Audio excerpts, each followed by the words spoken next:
What's up, YouTube world? This is Jesse from Jess of All Trades.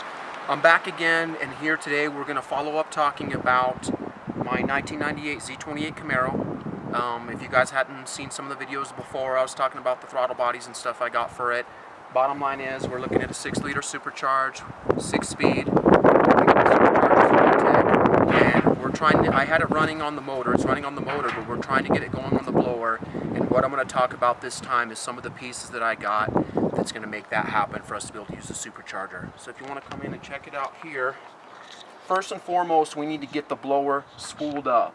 And one of the most expensive, hardest parts about that whole situation is getting the right harmonic balancer. You don't want to come in and get cheesy there, and then you end up spinning out your balancer, damaging your crank, or you have belt slippage problems. What we have here is a World Products harmonic balancer. Normally you have to have a real high dollar ATI for this setup, but I do have a billet spacer that NASA machined for me that's going to make up the difference here, and it's going to get this Vortech pulley to sit flush right up in there, and it has a 6-bolt pattern. So to make this one work, and I'm going to do a whole nother separate video just talking about how to make this work, and I'll show you guys the billet CNC spacer that I have to make that work. Now if you can't go that route, they make an ATI setup for about a little over $5-6 bills roughly that you can bolt this straight to. But this is going to allow me to safely run my supercharger belt setup, and then this is going to be the key to making it last. The LS obviously just has a press fit crank, and so what can happen is you start boosting a lot, boosting up, and you can actually spin out the hub on your crank. While your crank, you could throw the harmonic balancer off the vehicle. All bad news. This comes, they're packaged up. When I do just a separate video about the balancer setup, this is just kind of a rough preview. I'll show you guys, but it has a fixture. You drill it out and you pin it so that you're not going to spin out your harmonic balancer on the crank when you're boosting. Okay, so let's move on. Boom, right here. Looking at, can't go wrong with that. We're boosted, double power adders. So we want to obviously keep an eye on our air-fuel ratio. So we have this nice Innovate air-fuel ratio gauge. I used to have one on my, I accidentally burned it up. I burned up the sensor wire on my rear mount turbo Mustang. And I replaced the sensor, fixed the cable anyways. It burned up the unit before, so I got a new one. So we've got that, so we're covered there. Moving on, here are some of the pieces for our second power adder. Some of you guys might think that's overkill these days, but people are packing some pretty serious heat on the street. These days I've got kind of a small supercharger. Might be good for 650 to 700 horse on the blower, and we're going to go ahead and spray it with a 100 wet shot.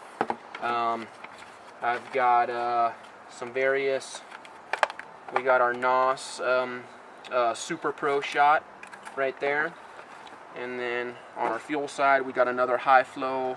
We got the high flow Zex fuel solenoid right there. New solenoids, if you have any solenoids that are corroded or old, or you're questioning them at all, you want to replace them. I've had some burn up on me from corrosion in them. And let's say, for example, you're spraying a wet shot. Let's say your fuel solenoid decides to burn up or quit on you, and you spray only nitrous in your engine. You're going to burn it up. So here what we've got is the wet setup with new solenoids. We're going to have 2 stages of nitrous, 2 kits. We're going to have 1 dry, just for if we need a little more kick on our than just our supercharger. And then if things get serious, a grudge race, money race, we're going to kick in on our wet kit. We've got various assortments of nozzles. We got a jet kit that I had from Zex Blackout System. So we've got everything here to work on nitrous. So everything's said and done, we're going to be supercharged and nitrous. So a couple of these pieces are what's going to take the car over the top. So bear with me here. I've got one more thing I want to show you guys for now until we get to it. And these, and again, if you guys have any questions, and I'm going to follow up with some dedicated videos about just some of these pieces alone and how they work out for me. The tune I'm on now was for my old Cam 5.7 motor, and it had stockish size injector, so right now I just have roughly like 30 pound/hour to work with my other tune. Obviously we're going to need some more fuel for what we're wanting to do, so here we have these are going to be pencil type Bosch style injectors, just universal EV1 plugs. They'll fit like Mustangs, Camaros, stuff like that. These are 80 pound per hour. So our goal is to get this thing to the dyno, get it tuned on the bigger injectors, get it tuned on the blower. We've got a smaller pulley on our blower, so hopefully we're looking around 8 to 10 psi on a 6 liter. So there's that. And then I had one more thing I wanted to show you guys that's essential. Bear with me here. Right here.